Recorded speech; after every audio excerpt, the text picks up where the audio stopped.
के मुख में जब सावन का एक कतरा गिर जाता है, सीप के मुख में जब सावन का एक कतरा गिर जाता है, प्रेम का देखो खेल निराला वो मोती बन जाता है।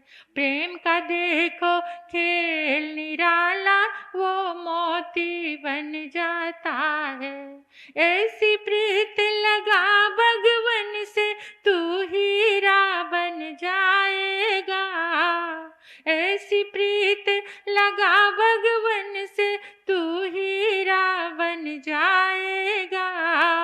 खुद को रंग ले उसके रंग में वो तुझ में रंग जाएगा, खुद को रंग ले उसके रंग में वो तुझ में रंग जाएगा। बोलो वीर प्रभु महावीर प्रभु, बोलो वीर प्रभु महावीर प्रभु, बोलो वीर प्रभु महावीर प्रभु। श्री महावीर प्रभु को मेरी वंदना वंदना वंदना वंदना वंदना। श्री महावीर प्रभु को मेरी वंदना वंदना वंदना वंदना वंदना। मुझको तारो प्रभु तारे जो चंदना, मुझको तारो प्रभु तारे जो चंदना। वंदना वंदना वंदना वंदना। श्री महावीर प्रभु को मेरी वंदना वंदना वंदना वंदना वंदना। निरंतर 18 दिनों से चलने वाली पर्युषण पर्व की आराधना। आप कहेंगे कि 18 दिन कैसे है? अभी 8 दिन तो पर्युषण पर्व हमारे स्थानकवासी धर्म में चल रहे थे, और अभी 10 दिन 10 लक्षणी पर्व दिगंबर धर्म में चल रहे हैं। तो उसी के लिए गुरु कृपा से कुछ प्रयास हो रहा है। आज 9वां दिन है, उत्तम धर्म की व्याख्याएं चल रही हैं। 10 उत्तम धर्म है। उस उत्तम धर्म में आज का जो धर्म है वो है उत्तम अकिंचन धर्म, उत्तम वैराग्य धर्म। मैं आपसे पूछना चाहती हूं कि वैराग्य क्या है? क्या है वैराग्य? बोलो। हमारा सिकंदराबाद से भी संग आया है, बहुत ही हर्ष का विषय है हमारे बीच में। भगवान की भक्ति में मन लग जाना। एक पॉइंट तो सही है, क्योंकि जिसका भगवान की भक्ति में मन लग जाता है ना, उसकी सारी आसक्ति छूट जाती है। वैराग्य अकिंचन धर्म, अकिंचन हो जाना मतलब कोई वजूद ही नहीं है, कोई अहंकार ही नहीं है, कोई ममकार का भाव ही नहीं है, वो अकिंचन। और जब अकिंचन वही बनता है जिसके भीतर में वैराग्य आ जाता है। क्या सोचता है? मैं कुछ भी नहीं हूं, मैं का मर जाना। वैराग्य क्या है? मैं का। हम दुखी किससे हैं? इस मैं से ही तो दुखी है। मैं, मेरा नाम, मेरी इतनी बड़ी कोठी, मेरा इतना बड़ा व्यापार, मैं और मेरा। यही संसार का दुख है। सबसे बड़ा दुख कोई है तो ये मैं और मेरा। वैराग्य क्या है? आज तक हमने वैराग्य को समझा नहीं है। मैं आपको सही बात कह रही हूं। आप भले ही मैं साधु हूं, लेकिन कहीं ना कहीं मैं बैठा हुआ है, बैठा है। जब तक ये मैं है, कोई वैरागी है ही नहीं। अकिंचन कौन है? जिसका मैं खत्म हो गया है। ये मेरी किताब, ये मेरा पेन, इससे क्या आसक्ति है। ये मेरा नाम क्या, मुक्ता, इसकी पहचान हो। सब लोग इसी को पूछें। ये मेरा पंथ, ये मेरी संप्रदाय, ये मेरे गुरु, इससे पहचान। ये क्या है? यही तो पार होने नहीं देता। वास्तविक रथ में अगर किसी ने महावीर को जाना है, मेरे परमात्मा प्रभु महावीर को, तो उनका पंथ क्या कहता है? क्या है महावीर का पंथ? जहां पर टोटली मैं खत्म हो चुका है, अकिंचन भाव में लेश मात्र भी आसक्ति नहीं है, उसका हमें अभ्यास करना है, उस पर हमें काम करना है। केवल सुनने मात्र से नहीं होगा। भीतर की आसक्ति को रोज देखना है, टटोलना है, उसके ऊपर फोकस करना है। फोकस करने के बाद उसको घटाते जाना है, तभी वैराग्य का भाव आएगा, तभी हम वैरागी हो सकते हैं। सब त्यागने के बाद, अब त्याग की बात सुन लो। सब त्याग दिया क्या? मैंने सारा बाहर का, बाजार का खाना छोड़ दिया, ये मैंने सारे कंदों का त्याग कर दिया। और आप सबको क्या बता रहे हैं? महाराज साहब के पास आए, महाराज साहब मुझे तो 10 साल हो गए, मैंने सारी चीजों का त्याग किया हुआ है। मैंने सारे के सारे रेशमी कपड़ों का त्याग किया हुआ है।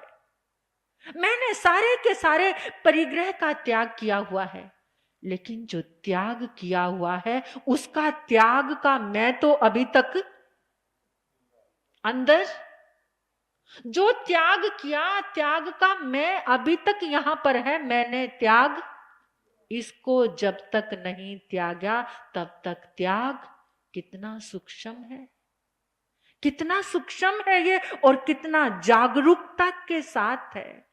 तो जब तक इसको नहीं छोड़ा, त्यागा, लेकिन त्याग के भावना का अहम अभी तक बना हुआ है। मैंने त्यागा, मैंने छोड़ा। जब तक ये त्याग नहीं होगा, उस ममत्व को छोड़ना ही अकिंचन भाव है। तूने छोड़ा ही क्या? तेरा था ही क्या? क्या था हमारा? क्या लेकर आए हैं? और जब जाएंगे क्या जाएगा? इसका चिंतन रोज चलता है क्या? कल कोई एक वीडियो दिखा रहा था, जो सब लोगों का सब बह गया ना, जिंदगियां तो बची हैं, लेकिन कहीं कुछ इकट्ठा हो रखा था। वहां बहुत सारे डॉलर्स, वो जो पानी में भीगे पड़े थे, क्योंकि पंजाब के जितने भी गांव हैं, अक्सर वहां से सब बच्चे बाहर विदेश गए हुए हैं। तो उन्होंने बड़ी ममता के साथ वो डॉलर सेव करके रखे होंगे, लेकिन वो सारे किस में बह गए? और उस पानी ने उनको कहां पहुंचा दिया? और कोई ऐसी गड्डियां की गड्डियां थी, उनको उठा रहा है, देख रहा था, किसका था, कहां बह गया? क्या तुम लाए थे, क्या लेकर जाओगे? क्या तुम्हारा है जितना अहंकार करके इतना दुख इकट्ठा हो रहा है? अगर सत्य धर्म को जानना है तो ये अभ्यंतर है। ये क्या निश्चय है? इस निश्चय ने की बात में हम ठहरते नहीं हैं कहीं भी। सब जगह मैं और मेरे का घेरा चला हुआ है। कहते हैं कि 4 प्रकार की भावनाएं हैं। एक कहता है कि जो मेरा है वो तो मेरा है ही, जो सामने वाले के पास नजर आ रहा है ना, उसको भी उसके पास नहीं रहने दूंगा, उसको भी मैं अपनी शक्ति से छीन लूंगा। ये कौन सी भावना है? राक्षसी। क्या भावना है? राक्षसी। और एक कहता है कि जो मुझे मिला है मैं उसी में खुश हूं। जो मुझे मिला है मुझे उसमें खुश रहना है, जो सामने वाले को मिला है वो उसमें खुश रहे। ये कौन सी भावना है? ये मानवता की भावना है। मानवता की भावना, जो मुझे मिला उसमें मुझे संतुष्ट रहना है। जो सामने वाले को मिला है ये उसकी मेहनत का है, ये उसके भाग्य का है। जो मुझे मिला वो मेरे भाग्य का है।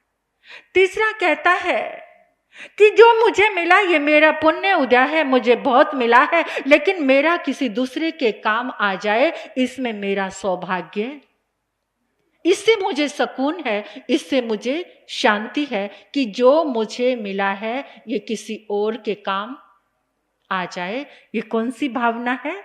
ये दैवी भावना है। मनुष्य बनकर भी वो देवता है जो कहता है कि मेरे पुण्य उदय से मुझे मिला, लेकिन मुझे बांटना है, मुझे सबको बांटना है, मुझे सबकी मदद करनी है, मुझे और मदद करके मुझे खुशी मिल रही है। ये दैवी भावना है। और एक कह रहा है, ना तेरा है ना मेरा है, जग चिड़िया रैन बसेरा है। ना तू कुछ लेकर आया ना मैं कुछ लेकर आया, ये संसार तो चिड़ियों का रैन बसेरा है। ये संसार तो एक सराय की तरह है जो शाम को भरती है और सुबह खाली हो जाती है। होटल में जाते हो 5 स्टार 7 स्टार, कितने दिन रह सकते हो वहां? कितने दिन रहते हो? वहां पे सारी फैसिलिटीज है, गरम गरम भोजन आता है, कॉफी चाय जो भी ऑर्डर करते हो, कुछ वर्क भी नहीं करना पड़ता, मस्त बेडरूम मिलता है, सारे सुख संसाधन हैं। क्या उस होटल से आपका प्यार आसक्ति होती है? क्या आप उसे अपना घर समझ सकते हो? क्या आपने कभी सोचा कि मैं इस जिंदगी को छोड़कर होटल में ही जाकर रहने लग जाऊं? सिकंदराबाद वालों, कभी सोचा ऐसा कि घर को छोड़ देते हैं और होटल में ही जाकर रहते हैं? ऐसा हो सकता है? कुछ लोग हैं ऐसे, वो कहते हैं, मैंने 1-2 लोगों को सुना ऐसा कि अब तो बस होटल में ही रहना है, क्योंकि ममता भाव भी नहीं जागता, बस पे करते रहो और अपना मस्त जीवन जीना है। धर्म आराधना भी, क्योंकि बंगले से आसक्ति नहीं, किसी चीज से आसक्ति नहीं, पता है होटल में आए हैं और होटल को छोड़ना है।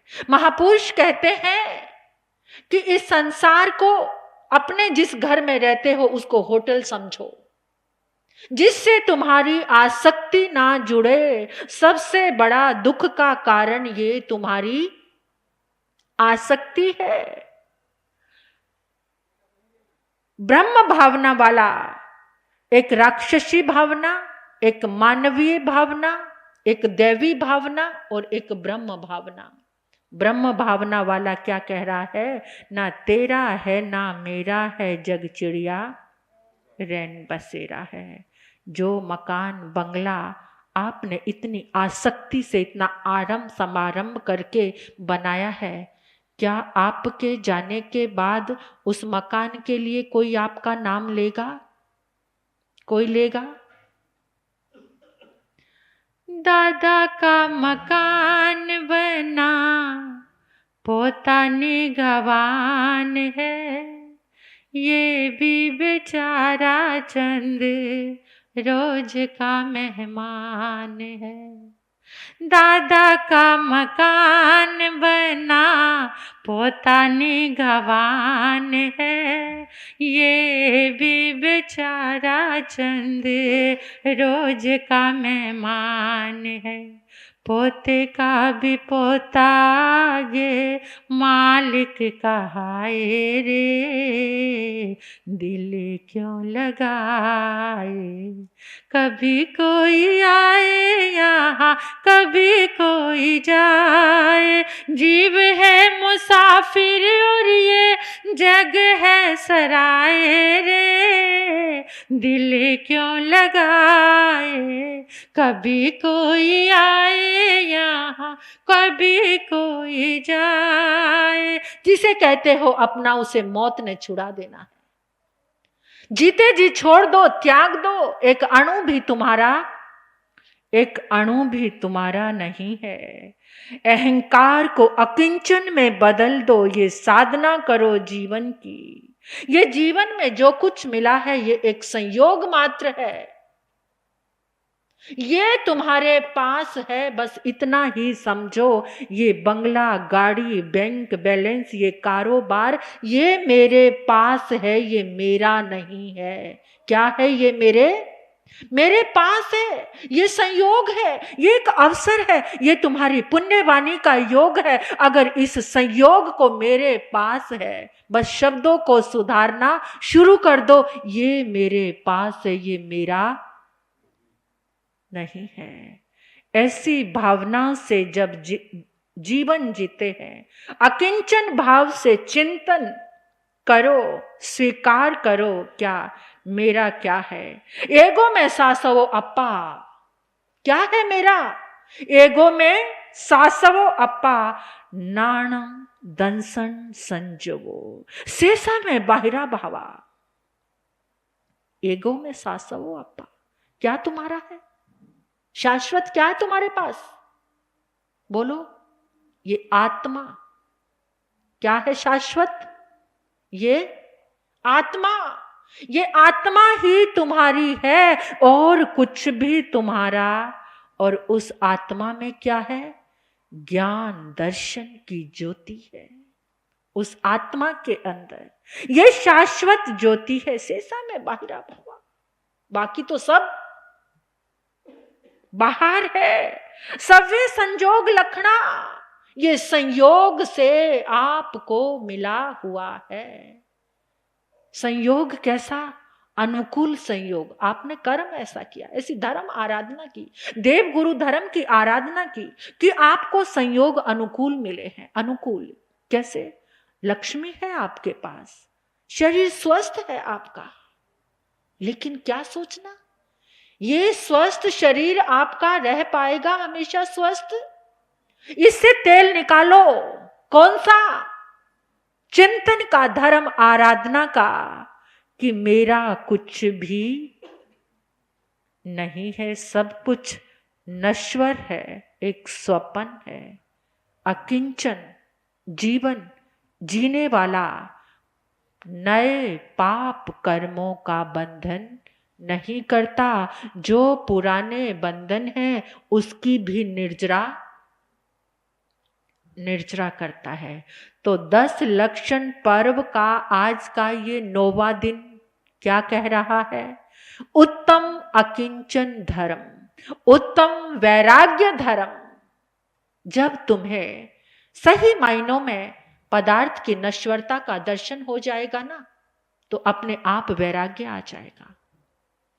जिस पदार्थ को तुम आज खरीद कर लाए हो वो कितनी देर खुशी दे रहा है, कभी इस पे चिंतन करना, गौर करना।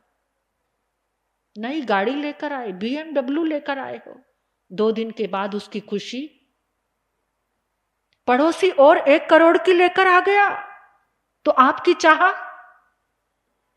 वो अपनी क्या फीकी लगने लगी। उस पुद्गल ने, वो इतना महंगा जो पुद्गल आप लेकर आए हो, उसने आपको खुशी कितनी देर दी है? 1 करोड़ का हीरे का नेकलेस ले आए, जिस समय लाए, चलो जितनी आपकी सामर्थ्य जो लाए, सब पुद्गलों को देखना शुरू कर दो। देखो, उसके स्वभाव को जानो, पुद्गल के स्वभाव को जानो, और जानकर उसको क्या करो? वैराग्य धारण करो। सब कुछ यहां छोड़ के जाना, कुछ भी तुम्हारे साथ जाने वाला कुछ भी जाने वाला नहीं है। इस सत्य को जानकर, इस आत्मा की जो ये ज्योति मिली है ना हमें, इतना बड़ा खजाना है, इस खजाने की पहचान करो। क्या एक भिखारी खजाना उसके नीचे दबा हुआ था, कटोरा उसके हाथ में था और भीख मांग रहा है, भीख मांग रहा है। उसको नहीं पता उसके नीचे खजाना दबा हुआ है। उसी खजाने पे रोज बैठता है, एक फटी हुई टाट बिछाता है, कटोरा उसके हाथ में है और मांग रहा है आने जाने वाले से। किसी ने बताया, अरे बेवकूफ, रोज मांग रहा है, इस तेरे नीचे खजाना दबा हुआ है, खोद इसे और निकाल ले, मालो माल हो जाएगा। यही हालत हमारी है। इस देह की इच्छाओं के वशीभूत होकर हम भिखारी बने हुए कटोरा लेकर खड़े हैं, मांग रहे, ये आ जाए, ये आ जाए, तेला कर लूं, ये आ जाए, ये उपवास कर लूं, आइमिल कर लूं, ये आ जाए। और जो मांग रहे हो, अंदर आत्मा का खजाना दबा हुआ है। आत्मा के अंदर ज्ञान, दर्शन, चारित्र, अनंत सुख यहां पर है। उस ठंडी हवा को, उस नंदन वन को कभी भीतर आकर महसूस तो करो। तुम्हारे अंदर खिला है नंदन वन। कभी एक पल भी उस अनंत सुख की उपलब्धि करके देखो, कितना आनंद आता है। ये जब तक अकिंचन नहीं बनेंगे तब तक ये सुख प्राप्त होने वाला नहीं है। इसलिए परमात्मा कहते हैं कि ब्रह्म भावना के भीतर में दर्शन करो। ब्रह्म है तुम्हारी आत्मा और हर पल वैराग्य से भरकर जो भी काम करोगे तुम्हारा कर्म बंधन नहीं होगा। वैराग्य से भरकर भरत चक्रवर्ती करते थे क्या? जो हर समय ये सोचता है कि मौत एक नंगी तलवार लटक रही है, कभी भी हवा का झोंका आया गिरी। और तुम रोज एक चिंतन कर लिया करो कि बस आधा घंटा बचा है मेरी मृत्यु आने में। कहते महाराज जी बहुत डर लगता है, मृत्यु का नाम मत लेना हमारे सामने, मृत्यु का नाम हमारे सामने मत लेना। मौत नहीं चाहिए हमें, जन्म में ही विश्वास है, जन्म से ही प्यार है और मौत से। लेकिन सत्य क्या है? मृत्यु अटल। आधा घंटा है तुम्हारे पास, तुम्हारी मृत्यु आने वाली है। उस आधे घंटे में तुम्हें पता लग जाए तो क्या करोगे? बस वो करना रोज शुरू कर दो। ये एक साधना शुरू कर लो अकिंचन बनने की। क्या कि रोज ये याद करो, बैठ के समाइक ले लिया आपने, बस ये समाइक पूरी होते ही मृत्यु आ जाएगी मेरी। और तब उस समाइक में तुम क्या कर पाओगे? क्या कर पाओगे? उस समय जो कर पाओगे बस वैसी अपनी जिंदगी ये अभ्यास करना शुरू कर दो। अकिंचन, उत्तम अकिंचन धर्म, उत्तम वैराग धर्म। इस अकिंचन तुम्हें वैराग्य देगा और ये वैराग्य तुम्हारा कर्म बंधन नहीं होने। सब करो जो मिला है, ये संयोग है, उसके कर्तव्य का पालन करो। लेकिन अंदर जैसे धाय माता होती है ना, धाय आजकल नैनी रखते हैं लोग घर में, तो बच्चे को खिलाती है पिलाती है, लेकिन क्या वो उस बच्चे के साथ अटैचमेंट होती है? उसकी थोड़ा प्रेम हो सकता है, स्नेह का भाव, ऐसी अटैचमेंट तो नहीं कि वो अपना घर दर अपने बालक छोड़कर वो तुम्हारे घर में ही रहने लग जाए, भूल जाए। तो परमात्मा कहते हैं कि ब्रह्म भावना वाला जीव धाय माता की तरह रहता है। तुम्हारे घर में बाई काम करने आती है, आप अच्छे से अच्छा भोजन उसको खिलाते हो, लेकिन फिर भी उसको किसकी याद आती है?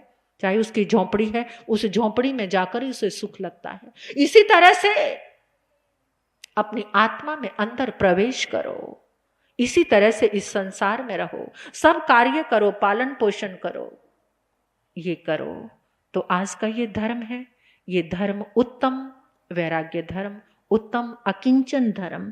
इस धर्म की आराधना में लगे हुए हैं सब लोग, तभी ये धरती टिकी हुई है। वरना भोग ने तो इतना तांडव मचा रखा है, इस भोग के कारण फिर इंसान रो के कहता है भगवान मैंने तो कुछ किया नहीं, ये इतना दुख मेरे पास कैसे आ गया? अरे अपने भोग को देख, अपनी वासना को देख, अपने काम को देख, ये सारा दर्द वहीं से चलकर तेरे पास आ रहा है, वहीं से चलकर आ रहा है। तूने प्रकृति का दोहन किया है तो प्रकृति तेरा दोहन कर रही है। तूने सारे पर्यावरण को नष्ट किया है तो ये पर्यावरण दुख देकर तुझे नष्ट नष्ट कर रहा है। इसलिए सोचने जागने का समय हमारे पास है, महापुरुष हमारे पास हमेशा दे रहे हैं। सत्य दर्शन करो, नश्वरता को समझो, अकिंचन बन जाओ।